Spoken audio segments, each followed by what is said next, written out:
Hello mga ka-travel, this is Paul of Global Pinoy Travel and Tours. Another day, another franchisee tayo ulit.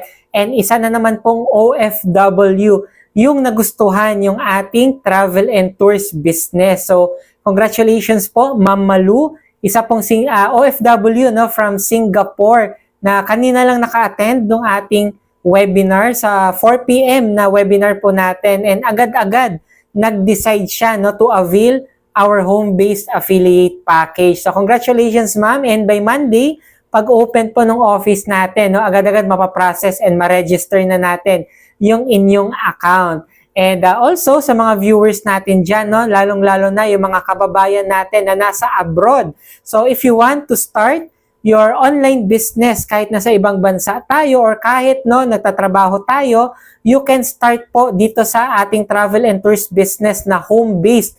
Kasi pwede mo pong gawin no, kahit nasa ibang bansa ka or kahit nasa bahay ka lang or nag-work ka dito sa Pilipinas. So you can message me directly dito po sa aking inbox, no, and pwede kang umattend ng ating webinar din para magkaroon ka ng idea at i-guide kita dito po sa negosyo natin. With that, God bless po sa ating lahat.